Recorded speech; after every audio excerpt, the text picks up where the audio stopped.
नमस्कार विद्यार्थी मित्र. आज आपण संख्या व संख्यांचे प्रकार या पहिल्या प्रकरणाचा अभ्यास करणार आहोत. सर्वात आधी आपण पाहणार आहोत नैसर्गिक संख्या म्हणजे काय. तर नैसर्गिक संख्या म्हणजे 1, 2, 3, 4, 5, 6, 7, 8, 9, 10 या सर्व संख्यांना आपण नैसर्गिक संख्या असं म्हणतो. याच संख्यांना मोज संख्या असं सुद्धा म्हटलं जातं. म्हणजे मोजण्यासाठी ज्या संख्या आपण वापरल्या जातो त्या सगळ्या संख्यांना आपण मोज संख्या असं म्हणतो. म्हणजे 1 आंबा, 2 पुस्तकं, 3 वह्या, 50 डझन आंबे. म्हणजे 50 ही संख्या मोज संख्या म्हणून पण वापरतात आणि नैसर्गिक संख्या सुद्धा म्हणून वापरली जाते. यामध्ये 1 ही सर्वात लहान नैसर्गिक संख्या आहे. 1 ही सर्वात लहान नैसर्गिक संख्या आहे, पण सर्वात मोठी नैसर्गिक संख्या आपल्याला सांगता येत नाही. त्यामध्ये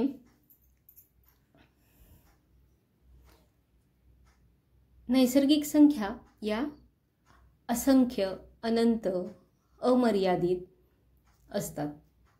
म्हणजे ज्यामध्ये शेवटची संख्या कोणती आहे हे आपल्याला सांगताच येत नाही.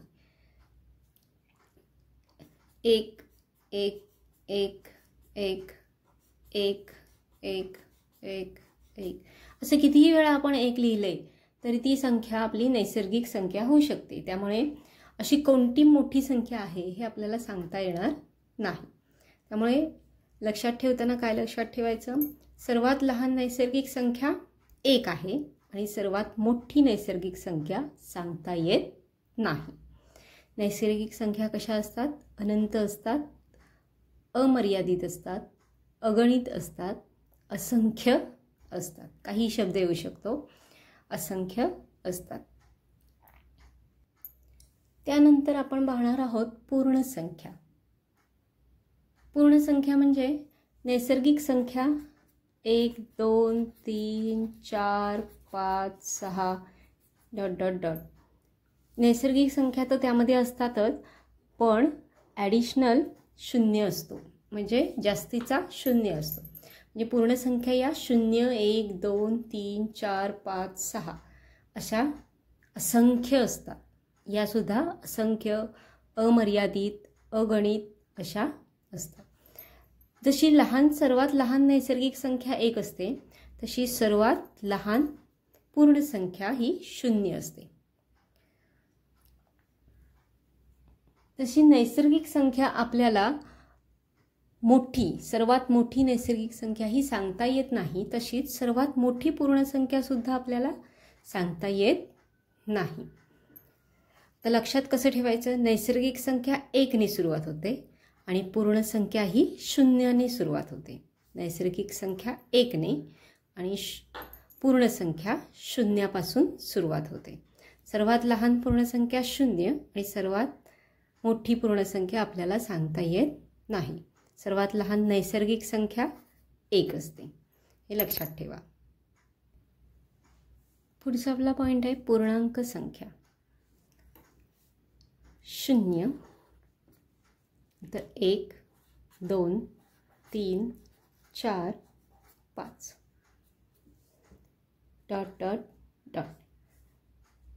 1 ची विरुद्ध संख्या ऋण 1, 2 ची विरुद्ध संख्या ऋण 2, 3 ची विरुद्ध संख्या ऋण 3, 4 ची विरुद्ध संख्या ऋण 4, 5 ची विरुद्ध संख्या ऋण 5 अशा सगळ्या संख्या मिळून पूर्णांक संख्या तयार होतात. अशा सर्व संख्या मिळून पूर्णांक संख्या तयार होतात. म्हणजे 0 1 2 3 4 5, 1 ची विरुद्ध संख्या ऋण 1, 2 ची विरुद्ध संख्या ऋण 2, 3 ची विरुद्ध संख्या ऋण 3, 4 ची विरुद्ध संख्या ऋण 4 आणि 5 ची विरुद्ध संख्या ऋण 5 अशा सगळ्या संख्या मिळून पूर्णांक संख्या तयार होतात. आता यामध्ये पूर्णांक संख्या सुद्धा असंख्य असतात, अमर्यादित असतात. यामध्ये सर्वात लहान पूर्णांक संख्या सांगता येत नाही. सर्वात लहान पूर्णांक संख्या सांगता येत नाही. त्याचप्रमाणे सर्वात मोठी पूर्णांक संख्यासुद्धा सांगता येत नाही. जशी लहान सांगता येत नाही तशी मोठीही सांगता येत नाही. का सांगता येत नाही? तर शून्यच्या डावीकडे आपण गेलो तर -1 -1, -2, -3, -4 या ज्या संख्या आहेत यांची किंमत कमी होत जाते. आणि शून्याच्या जर आपण उजवीकडे गेलो तर यांची किंमत ही वाढत जाते. मग शून्याच्या उजवीकडे अशा असंख्य संख्या आहेत, त्यामुळे सर्वात मोठी संख्या कोणती आहे हे आपल्याला सांगता येत नाही. आणि शून्याच्या डावीकडे अशा असंख्य संख्या आहेत ज्याच्यामध्ये -1 पेक्षा म्हणजे -1 पेक्षा कोणती संख्या तुमची लहान आहे हे आपल्याला सांगता येत नाही. म्हणून पूर्णांक संख्या सर्वात लहान आणि सर्वात मोठी दोन्ही आपल्याला सांगता येत नाहीत. पूर्णांक संख्येमध्ये धनपूर्णांक संख्या आणि ऋणपूर्णांक संख्या. शून्याच्या उजवीकडच्या सगळ्या संख्यांना धनपूर्णांक संख्या असं म्हटलं जातं आणि शून्याच्या डावीकडच्या सर्व संख्यांना ऋणपूर्णांक संख्या असं म्हटलं जातं. म्हणजे 1, 2, 3, 4, 5 या सगळ्या धनपूर्णांक संख्या, -1, -2, -3, -4, -5 या सगळ्या ऋणपूर्णांक संख्या असतात. शून्य ही संख्या धन पण येत नाही आणि ऋण पण असत नाही.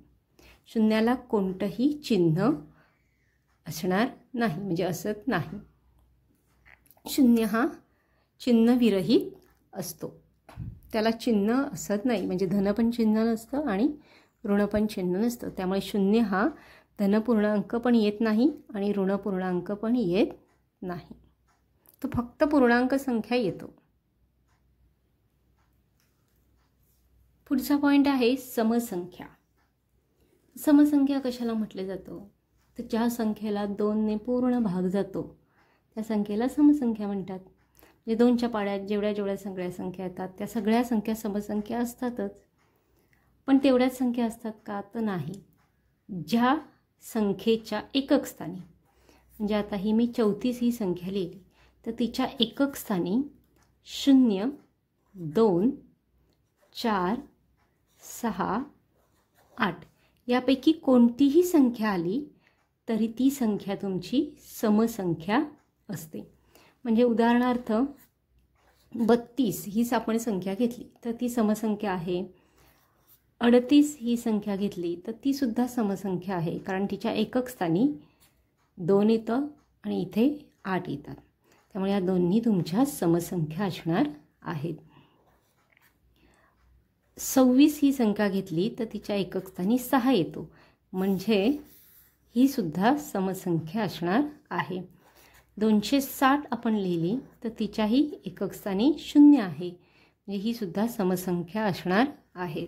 इथे उदाहरण म्हणून मी तुम्हाला 2, 4, 8, 10, 22, 68, 64, 46, 100, 1002, 10,068 या सगळ्या संख्या तुमच्या समसंख्या म्हणून ओळखल्या जातात.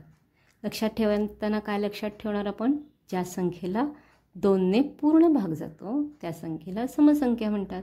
आणि पटकन ओळखायची असेल तर ज्या संख्येच्या एकक स्थानी 0, 2, 4, 6, 8 आहेत त्या सगळ्या संख्या तुमच्या समसंख्या असणार आहेत.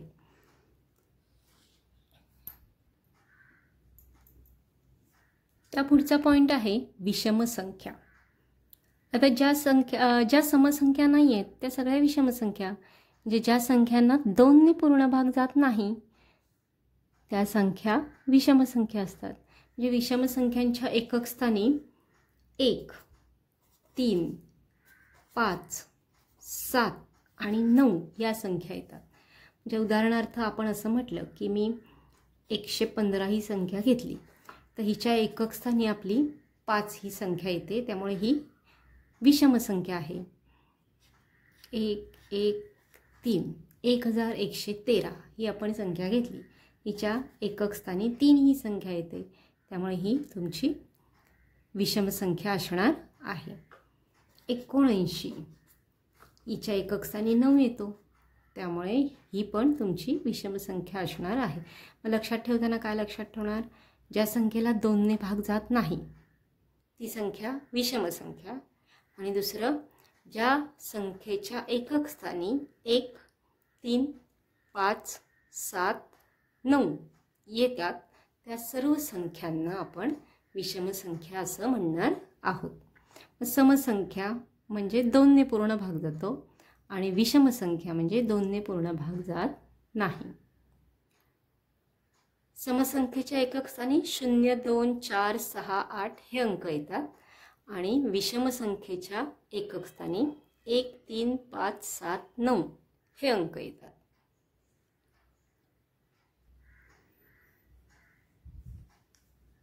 मूळ संख्या, पुढचा पॉईंट आहे आपला मूळ संख्या. आता मूळ संख्या कशी ओळखायची? तर ज्या संख्येला 1 आणि ती संख्या या व्यतिरिक्त कोणत्याही वेगळ्या संख्येने भाग जात नाही, जे पूर्ण भाग जात नाही, अशा संख्येला मूळ संख्या म्हणणार. म्हणजे आता उदाहरणार्थ आपण 15 ही संख्या घेतली. किती? 15. तर 15ला कितीने भाग जातो?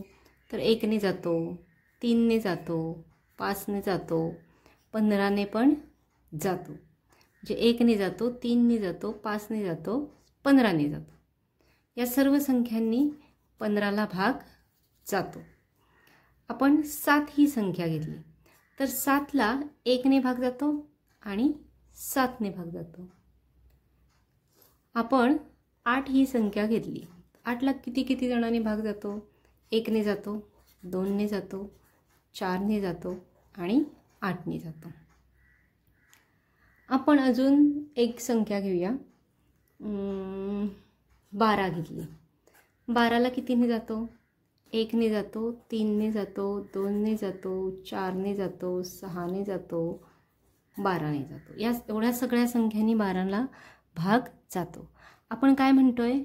ज्या संख्येला 1 व तीच संख्या, 1 व तीच संख्या या व्यतिरिक्त वेगळ्या कोणत्याही संख्येने पूर्ण भाग जात नाही अशा संख्येला मूळ संख्या म्हणतात. मग इथे 15ला 1ने तर जातो, 15ने पण जातो, पण या व्यतिरिक्त 3 आणि 5 या दोन्ही संख्येने पण भाग जातोय. म्हणजे ही संख्या तुमची मूळ संख्या होणार नाही.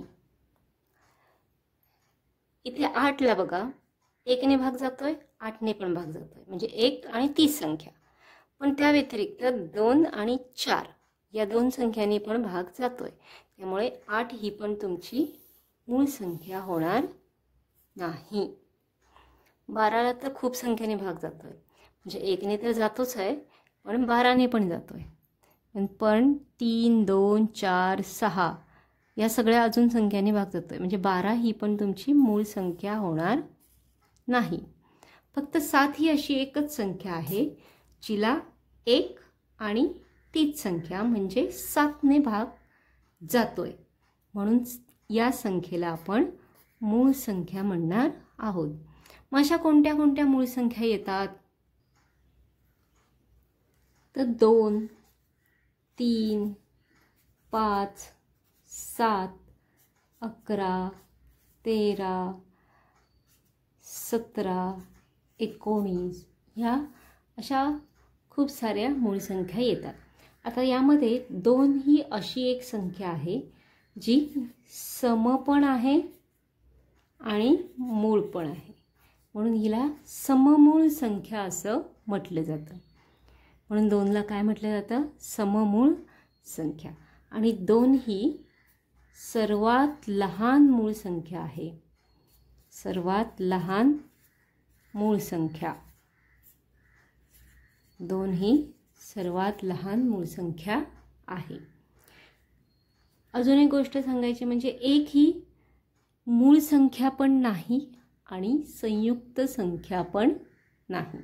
संयुक्त संख्या आपण पुढचा पॉईंट बघणारच आहोत, पण 1 ही तुमची मूळ संख्या पण नाही आणि संयुक्त संख्या पण असणार नाही.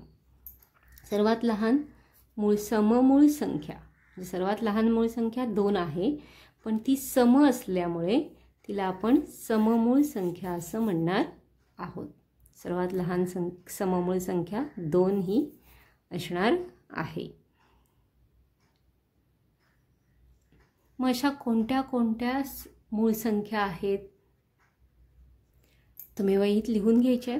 1 ते 100 पर्यंतच्या क्रमागत 25 मूळ संख्या. 1 ते 100 पर्यंतच्या क्रमागत 25 मूळ संख्या.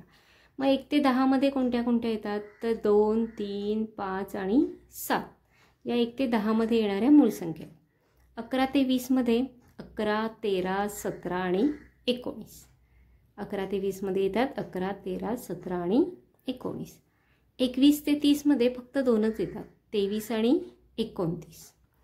31 ते 40 मध्ये 31 आणि 37. 41 ते 50 मध्ये 41, 43 आणि 47 एवढ्या सगळ्या मूळ संख्या येतात. तसंच 51 ते 60 मध्ये 53 आणि 59 या 2 मूळ संख्या येतात. 61 ते 70 मध्ये 61 आणि 67 या मूळ संख्या येतात. 71 ते 80 मध्ये 71, 73 आणि 79. 81 ते 90 मध्ये 83 आणि 89 आणि 91 ते 100 मध्ये फक्त 97 ही एकच मूळ संख्या येते. अशा एकूण 1 ते 100 पर्यंतच्या 25 मूळ संख्या असतात. 1 ते 100 पर्यंत 25 मूळ संख्या असतात. हे टेबल तुम्ही वहीत लिहून घ्यायचं आहे आणि ही गोष्ट पण लिहून घ्यायची आहे की सममूळ संख्या म्हणजे 2 असते आणि 1 ही संख्या मूळही नाही व संयुक्तही असणार नाही. मूळही नाही आणि संयुक्तही नाही. पुढचा पॉईंट आहे आपला संयुक्त संख्या. म्हणजे ज्या संख्या मूळ संख्या नाही आहेत त्या सर्व आपल्या संयुक्त संख्या होणार आहेत. फक्त एक सोडून. म्हणजे मगाशी आपण 8 घेतली होती, 15 घेतली होती, 12, 4, 6, 20 या सगळ्या आपल्या संयुक्त संख्या होतात. का होतात? कारण 8ला 1ने भाग जातो, 2ने जातो, 4ने जातो, 8ने जातो. म्हणजे त्या 2 संख्या 1 आणि ती संख्या सोडून 2 आणि 4 या अजून खूप साऱ्या संख्यांनी भाग जातो. तसंच 15ला पण 1ने जातोच, 3ने जातो, 5ने जातो आणि 15ने जातो. म्हणजे 3 आणि 5 या जादा संख्यांनी भाग जातो म्हणून ही दोन्ही संख्या या संयुक्त संख्या असणार आहेत. 12ला मगाशी आपण बघितलं 1ने जातो, 2ने जातो, 3ने जातो भाग, 4ने पण जातो, 6ने जातो आणि 12ने जातो. म्हणजे या सगळ्या संख्या तुमच्या संयुक्त संख्या असणार आहेत. 4ला पण 1ने जातो, 2ने जातो, 4ने. म्हणजे 2 ही अशी व्यतिरिक्त या दोघांच्या व्यतिरिक्त संख्या आहे जिने 4ला भाग जातो. त्यामुळे 4 पण तुमची संयुक्त संख्या असणार आहे. लक्षात ठेवताना काय लक्षात ठेवाल तर 1 आणि ती संख्या सोडून म्हणजे 2 पेक्षा जर जास्त संख्याने एखाद्या संख्येला भाग जात असेल तर त्या संख्यांना संयुक्त संख्या म्हणणार. 2 पेक्षा जास्त. आता 1ने तर प्रत्येक संख्येला भाग जातो आणि त्याच संख्येने म्हणजे आता समजा उदाहरणार्थ 6 असेल तर 6ला 1ने भाग जातो, 6ने पण जातो. पण या व्यतिरिक्त अजून कोणत्या संख्येने जातो तर 2ने जातो, 3ने जातो. असं जर त्या 2 संख्यांव्यतिरिक्त जर अजून कोणी भाग जात असेल तर त्या संख्येला आपण संयुक्त संख्या असं म्हणणार आहोत. मग कोणत्या संयुक्त संख्या असू शकतात? उदाहरणार्थ 4, 24, 25, 27, 30. आता 30ला कोणी भाग जातो तर 1ने जातो, 2ने जातो, 3ने जातो, 5ने जातो, 6ने जातो भाग आणि 15ने जातो, 30ने जातो. एवढ्या सगळ्या संख्यांनी 30ला भाग जातो. 35, 58, 39, 10,101, 3,333 या सगळ्या संख्या तुमच्या संयुक्त संख्या असणार आहेत. लक्षात ठेवताना कसं लक्षात ठेवणार? मूळ संख्या फक्त 2च संख्यांनी भाग जातो आणि संयुक्त संख्या 2पेक्षा जास्त संख्येने भाग जातो.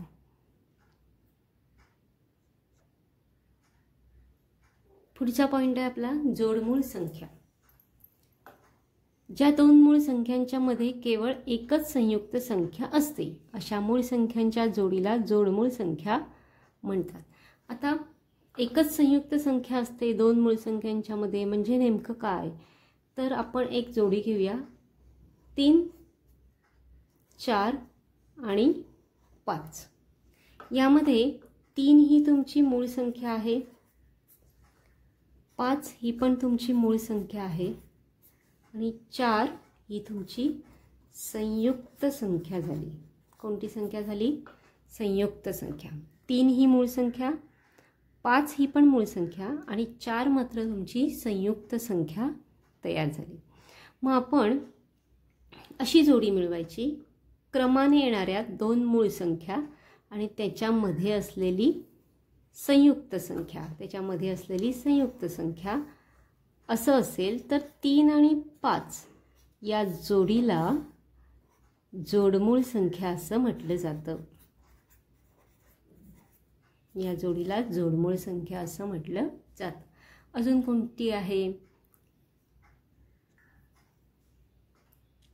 5, 6 आणि 7 ही एक जोडी बघूया आपण. 5 ही पण मूळ संख्या आहे,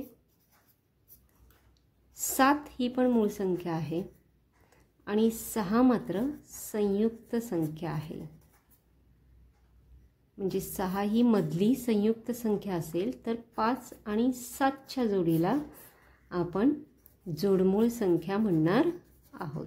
लक्षात ठेवताना काय लक्षात ठेवणार? 2 मूळ संख्यांच्या मधली जोडमूळ संयुक्त संख्या. 2 मूळ संख्यांच्या मध्ये संयुक्त संख्या असते तेव्हा ती जोडमूळ संख्या तयार होते. त्यांची जोडी जोडमूळ संख्यांची तयार होते.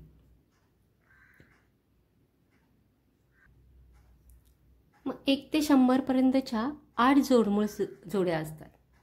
1 ते 100 पर्यंतच्या 8 जोडमूळ संख्यांच्या जोड्या आहेत. कोणत्या कोणत्या लिहून ठेवा आपल्या वहीमध्ये. 3 आणि 5 ही एक जोडी, 5 आणि 7 ही एक जोडी, 11 आणि 13 म्हणजे 11, 12 आणि 13. 12 ही संख्या तुमची संयुक्त संख्या झाली आणि 11 आणि 13 मूळ संख्या. 17, 18, 19 म्हणून 17, 19 जोडमूळ संख्या. 29, 30, 31, 40 ही संयुक्त संख्या झाली म्हणून 42 ही तुमची संयुक्त संख्या झाली म्हणून 41 आणि 43. 59, 60, 61, 60 ही संयुक्त संख्या झाली. 71, 72, 73, 72 ही संयुक्त संख्या झाली मधली, त्यामुळे 71 आणि 73 या जोडमूळ संख्या तयार होतात. म्हणजे ही एक जोडी, ही 3, 4, 5, 6, 7 आणि 8 अशा 8 जोडमूळ संख्यांच्या जोड्या 1 ते 100 पर्यंतच्या तयार होतात. पुढचा पॉईंट आपण बघणार आहोत सहमूळ संख्या. आपण 16 आणि 25 या 2 संख्या घेतल्यात. 16ला कोणी कोणी भाग जातो तर 1ने जातो, 2ने जातो, 4ने जातो, 8ने जातो आणि 16ने जातो. 25ला 1ने, 5ने आणि 25ने. या दोघांमध्ये सामायिक विभाजक कोण कोण आहेत? जे कॉमन डिवायझर कोण कोण आहेत? तर हा एकच आहे. म्हणून 16 आणि 25 या सहमूळ संख्या तयार झाल्या. 16 आणि 25 कोण आहेत? सहमूळ संख्या. मग लक्षात ठेवताना काय लक्षात ठेवणार? ज्या 2 संख्यांचा सामायिक विभाजक किंवा कॉमन डिवायझर जर हा एकच असेल तर त्या दोन्ही सहमूळ संख्या होतात. 7 आणि 8 अशी एक जोडी घेऊया आपण. म्हणजे 7ला 1ने भाग जातो आणि 7ने भाग जातो. 8ला कोणी कोणी भाग जातो तर 1ने जातो, 2ने जातो, 4ने जातो आणि 8ने जातो. पण यामध्ये कॉमन कोण आहे? 1 हा एकच कॉमन आहे, म्हणून 7 आणि 8 ही सहमूळ संख्यांची जोडी तयार झाली. यामध्ये 2 3, 3 4, 7 8, 11 12, 13 14, 15 16, 17 18 किंवा 100 101 या सगळ्या तुमच्या सहमूळ संख्याच आहेत. मग हे कसं ओळखायचं? तर क्रमाने येणाऱ्या 2 नैसर्गिक संख्या किंवा लगतच्या 2 नैसर्गिक संख्या या सहमूळ संख्याच असतात. या सहमूळ संख्याच असतात. लगतच्या, लागून येणाऱ्या म्हणजे लगतच्या, क्रमाने येणाऱ्या म्हणजे लगतच्या क्रमाने येणाऱ्या. 7 आणि 8, 11 12, 100 101 किंवा 17 18, 90 91 अशी कोणतीही संख्या जर तुम्ही क्रमाने येणारी घेतलात, 2 क्रमाने येणाऱ्या संख्या, तर त्या तुमच्या सहमूळ संख्याच असणार आहेत. पुढचा पॉईंट आहे आपला परिमेय संख्या. मग आता परिमेय संख्या कशी ओळखायची? तर परिमेय संख्या ही P/Q किंवा P/Q या फॉर्ममध्ये असते. मग P म्हणजे कोण असतात? तर P म्हणजे कोणतीही इंटिजर म्हणजे पूर्णांक संख्या असू शकते P ही. पण Q हा तुमचा कधीही शून्य असणार नाही. जर Q शून्य झाला तर 2/0 म्हणजे ही संख्या आपल्याला डिफाईन करता येत नाही. ही किती आहे ही सांगता येत नाही, कारण शून्याला कितीने गुणल्यावर आपल्याला 2 मिळतात हे आपल्याला अजूनही माहिती नाही किंवा ते सांगता येत नाही. शून्याला कितीने गुणलं तरी त्याचं उत्तर हे शून्यच येतं. त्यामुळे शून्याने आपण 2ला भाग घालू शकत नाही. त्यामुळे परिमेय संख्येमध्ये Q हा कधीही शून्य असू शकत नाही.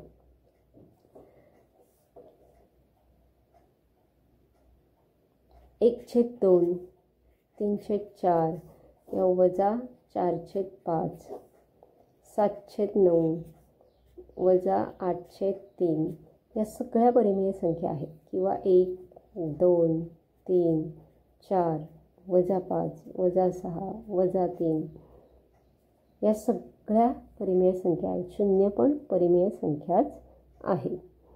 0 ही सुद्धा परिमेय संख्याच आहे. लक्षात ठेवताना परिमेय लक्षात ठेवणार कशा? तर P/Q या फॉर्ममध्ये असणाऱ्या संख्या. आता तुम्ही म्हणाल की 1 2 3 4 या संख्या कुठे आहेत P/Q? तर या संख्यांचा छेद हा नेहमी 1 असतो. म्हणजे 1 म्हणजेच 1, 2/1 म्हणजेच 2, 3/1 म्हणजेच 3, 4/1 म्हणजेच 4. या सगळ्या संख्या तुमच्या परिमेय संख्या आहेत. लक्षात ठेवताना काय लक्षात ठेवणार? परिमेय संख्या P/Q रूप. P ही कोणतीही पूर्णांक संख्या असू शकते आणि Q हा कधीही शून्य असणार नाही. पुढचा पॉईंट आहे आपला अपरिमेय संख्या. आता अपरिमेय संख्या म्हणजे काय? ज्या परिमेय संख्या नाहीत त्या सगळ्या संख्यांना अपरिमेय संख्या असं म्हणतात. म्हणजे परिमेय संख्या या खंडित असतात किंवा आवर्ती असतात. परंतु अपरिमेय संख्या या अखंडित असतात आणि आवर्ती असणार नाही. म्हणजे काय? तर तुम्ही जर एखाद्या संख्येने भाग घालवलात एखाद्या संख्येला तर तिचं उत्तर 2.34123 8 7 9 1 2 3 8 3 4 ... इथे कोणतीही संख्या अशी पुन्हा पुन्हा रिपीट होते किंवा एखादा ग्रुप पुन्हा पुन्हा येतो आहे. म्हणजे उदाहरणार्थ 2.314 314 314 असं कुठेही होत नाही आहे. त्यामुळे ही संख्या तुमची अपरिमेय संख्या होते. म्हणजे ही अखंडित असते, ते कुठेही खंड पडत नाही, पण आवर्ती नसते. आवर्ती याचा अर्थ पुन्हा पुन्हा तीच संख्या येणे, पुन्हा पुन्हा तीच संख्या किंवा तोच ग्रुप येणे, या संख्यांना आवर्ती संख्या असं म्हणतात. पण परिमेय संख्या या खंडित आणि आवर्ती असतात, परंतु अपरिमेय संख्या या अखंडित, म्हणजे कुठेही त्या थांबत नाहीत, त्या पुढे जातच असतात, आवर्ती नसतात, म्हणजे एकच अंक पुन्हा पुन्हा येत नाही. मग असं कोणते आहेत तर वर्गमुळात 2, वर्गमुळात 3, वर्गमुळात 5, वर्गमुळात 7, वर्गमुळात 8, वर्गमुळात 10, वर्गमुळात 12, वर्गमुळात 11, या सगळ्या संख्या ज्यांचं आपल्याला वर्गमूळ काढता येत नाही, या सगळ्या संख्या तुमच्या अपरिमेय संख्या असणार आहेत. ज्यांचे वर्गमूळ काढता येत नाहीत त्या सगळ्या संख्या तुमच्या अपरिमेय असणार आहेत. 2, वर्गमुळात 2, वर्गमुळात 3, वर्गमुळात 6, वर्गमुळात 7, वर्गमुळात 21, या सगळ्या संख्या तुमच्या अपरिमेय आहेत. पुढचा आपला पॉईंट आहे विरुद्ध संख्या, किंवा यांना बेरीज व्यस्त संख्या असंही म्हटलं जातं. म्हणजे 5ची विरुद्ध संख्या ही वजा किंवा ऋण 5 असते. 6ची विरुद्ध संख्या ही ऋण 6 आहे. ऋण 7ची विरुद्ध संख्या धन 7. 1/2 ची विरुद्ध संख्या ऋण 1/2 असते. म्हणजे जर एखादी संख्या धन असेल तर तिची विरुद्ध संख्या ही ऋण असते, आणि एखादी संख्या जर ऋण असेल तर तिची विरुद्ध संख्या ही धन असणार आहे. धन ऋण, ऋण धन, धन ऋण, ऋण धन. लक्षात काय ठेवायचं, संख्या तशीच लिहायची, फक्त जर धन असेल तर तिची विरुद्ध संख्या ऋण लिहायची, आणि जर ऋण असेल तर तिची विरुद्ध संख्या ही धन लिहायची. मग 0 ही परिमेय संख्या तुमची धन पण येत नाही आणि ऋण पण असणार नाही. 0ला कोणतंही चिन्ह नसतं.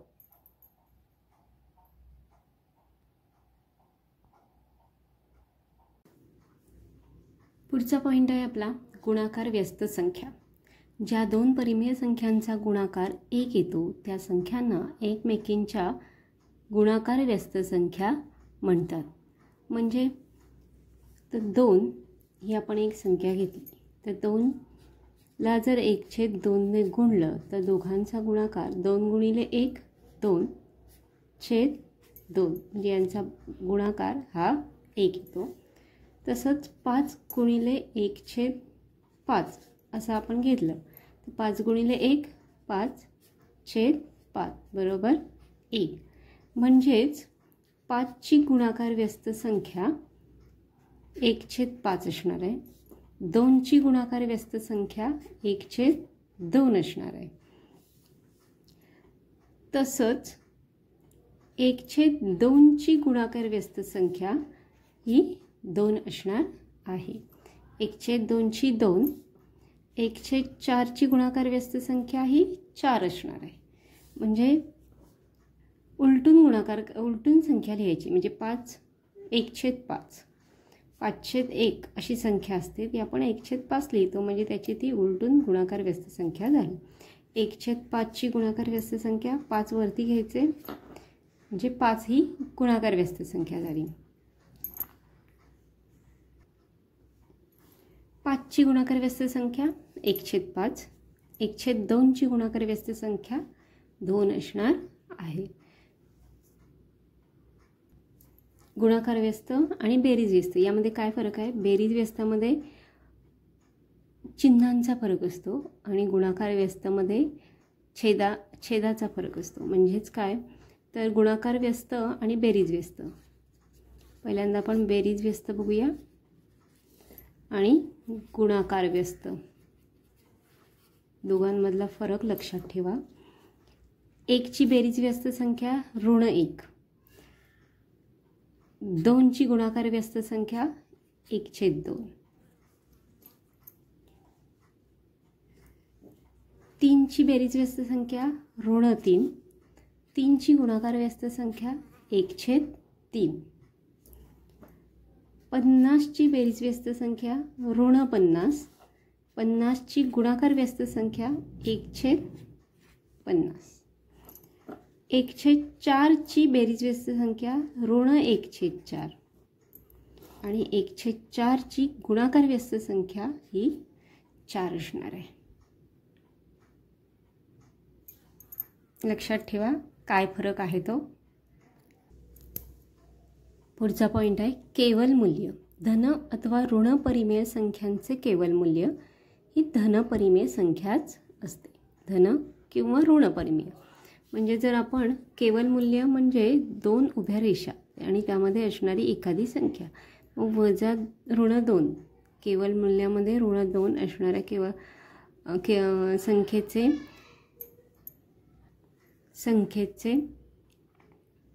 मूल्य हे धन 2 असणार आहे. म्हणजे ऋण घेतली संख्या आतमध्ये तरी धन 2 येणार आणि धनसंख्या जरी असेल केवल मूल्यामध्ये तर बाहेर येताना ती संख्या धनच होऊन बाहेर येते. म्हणजे वजा 14 किंवा ऋण 14 ही जर संख्या आपण घेतली तर तिचं केवल मूल्य हे धन 14च येणार आहे. 23चं केवल मूल्य 23च येणार आहे. ऋण 23चं केवल मूल्य पण धन 23च येणार आहे. ऋण 45चं केवल मूल्य 45च येणार आहे. मग लक्षात ठेवताना हे लक्षात ठेवायचं की कोणत्याही संख्येचं म्हणजे धन किंवा ऋण परिमेय संख्येचं केवल मूल्य ही धन परिमेय संख्याच असते, म्हणजे पॉझिटिव्ह संख्याच असणार आहे. पुढचा पॉइंट आहे आपला त्रिकोणी संख्या. 2 क्रमागत नैसर्गिक संख्यांच्या गुणाकाराची निमपट ही त्रिकोणी संख्या असते. उदाहरणार्थ 3 आणि 4 या दोघांचा जर गुणाकार केला, 3 नंतर क्रमाने येणारी संख्या 4 आणि त्याची जर निमपट घेतली म्हणजे 2 × 2 2 दुणे 4 3 दुणे 6 म्हणजे 6 ही त्रिकोणी संख्या झाली. अजून 4 × 5 आणि त्याला 2 ने आपण भागायचं. निमपट याचा अर्थ 2 ने भागायचं. 2 × 2 2 दुणे 4 म्हणजे 2 × 5 होतात 10. 10 ही पण तुमची त्रिकोणी संख्या तयार झाली.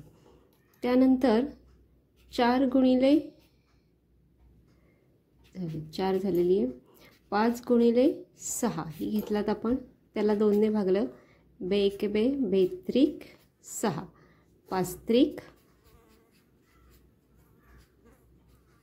15 म्हणजे 15 ही पण तुमची एक त्रिकोणी संख्या तयार होणार आहे.